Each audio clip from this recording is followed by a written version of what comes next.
Welcome to Expanding Capacity. My name is Michael Risk. This week, we're going to focus on the activity of lunging. And today, we're specifically going to focus on the feet and their role in lunging. You know, when people lunge, they often have lots of issues with like knee pain or hip pain or back pain. But the feet are often overlooked, largely because they're misunderstood and their role in the activity of lunging itself. So today, what we're going to do is we're going to start with just a few deep breaths for grounding. Then we're going to go and establish a couple litmus tests just so we have like a baseline. We're going to do something productive, and then we're going to come back and recheck to see if our efforts paid a return on investment. Okay, so let's get to it. 3 deep breaths.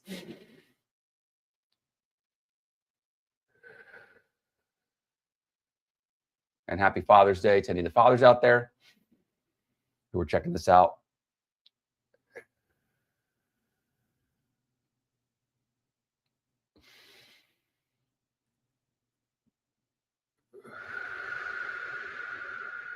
All right, let's get to it.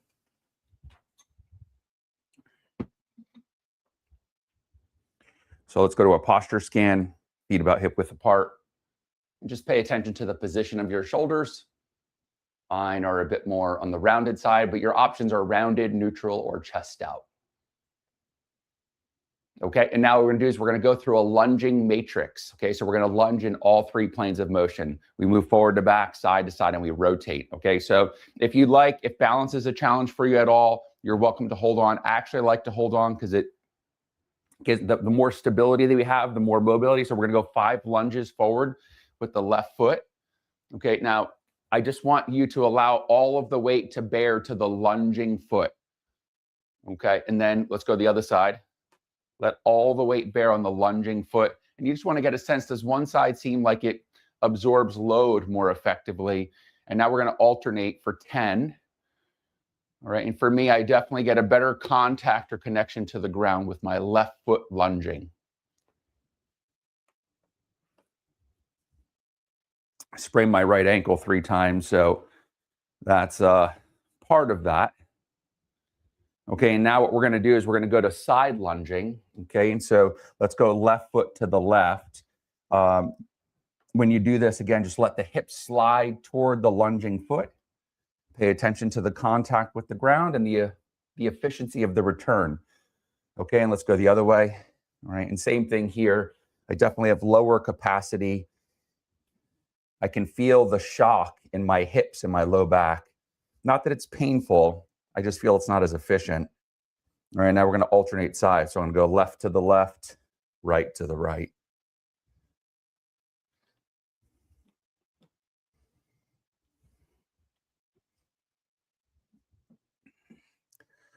Couple more here. And my left is definitely my preferred. Now we're going to go in the rotational plane, okay? So hold with your left hand, your right hand, and you're going to lunge back with the left foot. So you're just opening up the left foot. You're rotating it outward as you allow your weight to bear in that foot. 3, 2, 1. And we'll go the other way.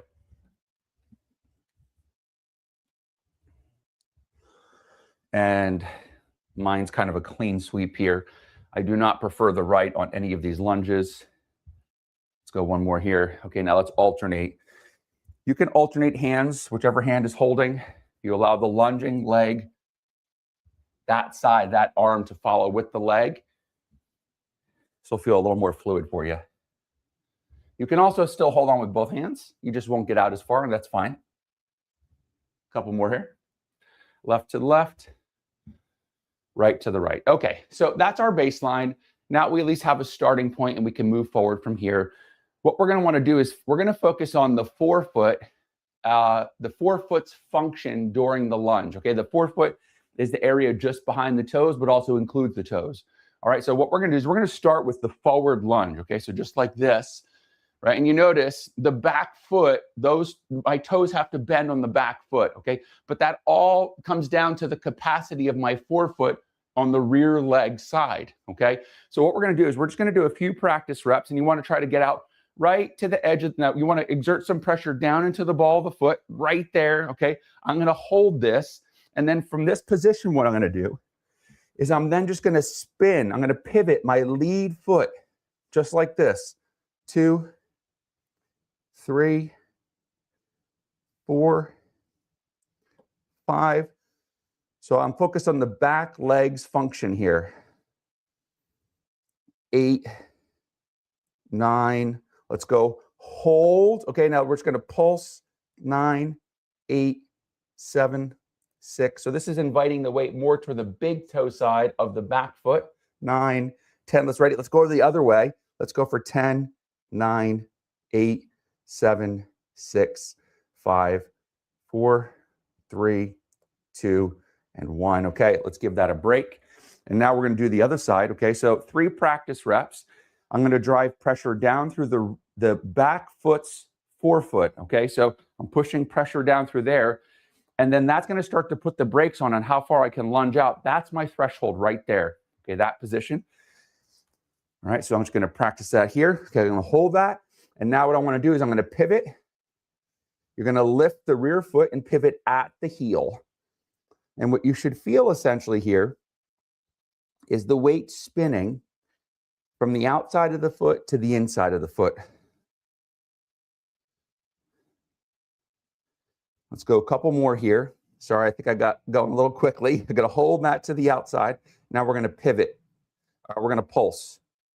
3, gentle. 4, 5, 6, 7, 8, 9, 10. Okay, now we're going to go the other way. 10, 9. 5 more. 5, 4, 3, 2, 1. Okay, so now what we're going to do is we're going to switch the plane of motion. We're going to go into the frontal plane. So I'm going to go by lunging the left leg to the left. Now on this one, it's really difficult to do anything with the trail leg, which is my right foot in this instance, because all the weight's over here on the left. So we're actually going to shift the focus to the lead leg's forefoot. Okay, so what that's going to look like is I'm just going to do my lunge, just get a sense of what feels like a normal, natural without having to force. That's about it right there. It's going to pop up onto the ball of the foot, but then ready, watch. I'm going to pivot the trail leg. 2, 3. And this foot's going to slide a little bit. It's okay. You just have to readjust it. Let's call that 9. Hold. Ready? Pulse. 9, 8, 7, 6, 5, 4, 3, 2, 1. And now we're going to go the other way. Ready? So you're going to pulse. 9, 8, 7, 6, 5, 3, 2, and 1. Okay. So now let's just repeat that, go in the other direction. Just do a few practice reps. Can already feel my threshold expanding on my more limited side. I'm going to hold that right there, right? And now from here, I'm going to pop up onto the forefoot of the lunging leg side. I'm going to come off the toes. 1, 2, 3, 4, 5, 6, 7, 8, 9, 10. Okay, now let's just hold and let's go for 10, 9, 8, 7. So just going to the bookend of the one side of the movement. 9, 10, and then ready, we're going to go the other way. 9, 8. When we do our work at when we do our work at the bookends, that's how we expand our capacity. 9, 10. Okay. So now we have one more plane of motion to go. We're going to go in the transverse plane, which just means with rotation. Okay, definitely getting a little breathy here.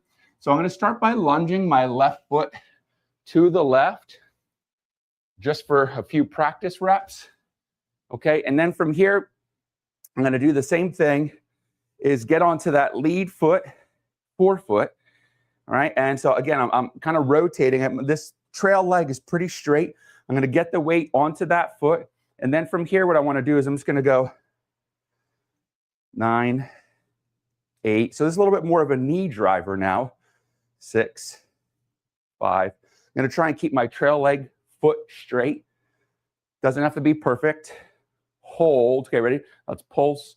9, 8, 7, 6, 5, 4, 3, 2, 1. Okay, and then ready? Let's go for 10, 9, 8, 7, 6, 5, 4, 3, 2, 1. Okay, let me switch that over. We're going to go right leg out to the right. Let's just get a sense of where our threshold is. 2, hold, okay. Get onto the forefoot. All right, and now let's 10, 9. So it's just waving that knee across the body. 5, 4, 3, 2, hold. Ready? Let's pulse. 9, 8, 7, 3, 2, 1. And let's pulse the other way. 2, 3, 4, 5,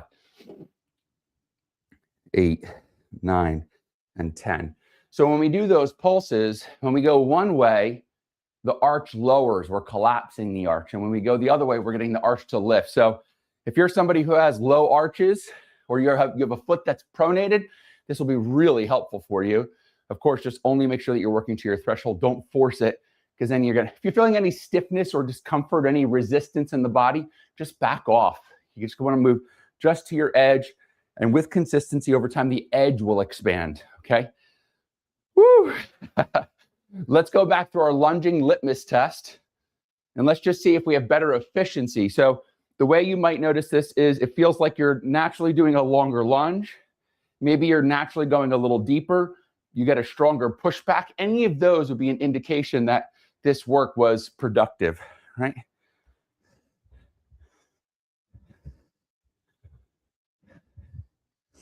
It's like I knew what was going to happen. My lunge is longer, it's deeper, and it's stronger. All right, let's go to the other side.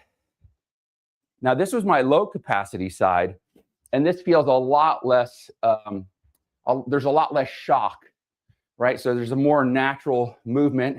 And let's alternate sides.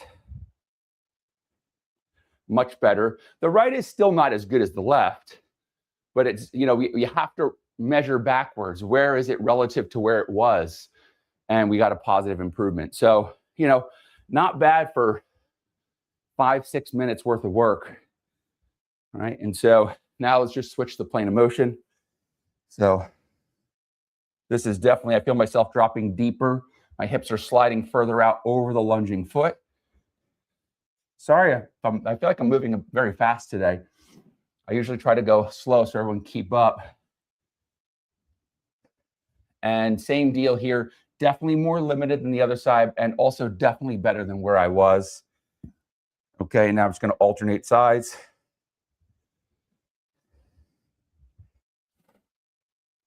And the reason I like to go slow on movements like this is, our measure of success is a bit different. We're looking to restore quality of movement, and so that's not something that's done quickly, right? And so the intent matters, all right? So now let's go. We're going to do the lunging. So left foot back to the left. And I just feel a nice lowering, like my body's just almost feels like I'm lunging into some soft pillows. Okay, right leg. Less soft pillows here, but where it was.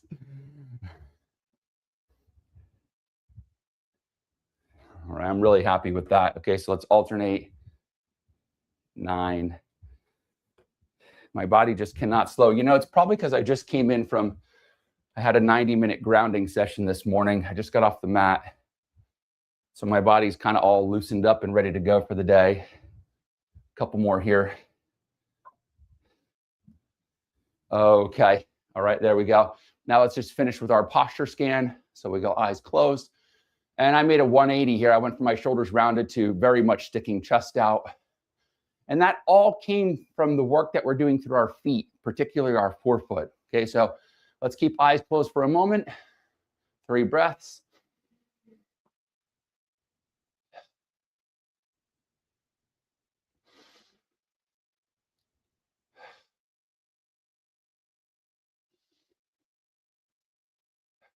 So just a couple things that I want to point out here. Number one is creaking and clicking. All right. Got another father in the house. JK, what's up, brother? When you notice imbalances left versus right, you have to understand that that is the root cause of stiffness, pain, and discomfort. Okay, so you don't need to put a brace on it. You don't need to ice it. You don't need to rest it. Of course, those can be part of a comprehensive treatment. I don't mean to throw those things out entirely, but you want to restore the balance, the capacity of one side that's lower capacity. For me, it was my right. I shared that with you today. You probably even saw it. Until that improves, I'm fundamentally never in a place for my body really to heal. And then let's remember, getting out of pain or moving better is only stage one. The next step of that is becoming injury resistant, right? And so most traditional therapies just stop at like, let's get you out of pain. And if you're out of pain, it's like, job done. It's like, nope, that's probably about half of the work, right? And then the next half is now actually all of the support that I gave you to help your body restore its mobility. Now we need to start taking it away so we become stronger. So that's the first thing. And then the second thing is, we do these litmus tests to check our success before and after a routine. And it's great. And we need it because when we have a short feedback loop and we get that positive feedback, we're motivated naturally to keep going and showing up because it's a good use of our time. But I want you to really acknowledge that the true success is that we're taking this breath right now, right? That we're alive, right? We're present to our life experience. We have a desire to exert effort in our own best interest. We're showing up for ourselves. That's, to me, is the real big win.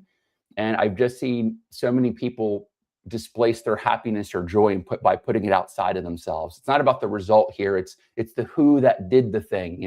We are showing up for ourselves. And I think that really just deserves to be acknowledged. So I just want to thank you for showing up today. I'll be back tomorrow. We'll hop into the hips, right? Another area, obviously, that is very involved in limiting our ability to lunge. And lunging isn't just something we do at the gym. It's something that we do every single day. It's a fundamental movement pattern. So it behooves us to restore our movement health back to all of these key movements and at every joint that's involved in that. Okay, so I'm going to be hopping back into my community now. I'll be connecting with my members for a coffee chat. We're going to troubleshoot some of the stuff they ran into, and would love for you to join us. It's school.com/expanding capacity. All right, cheers.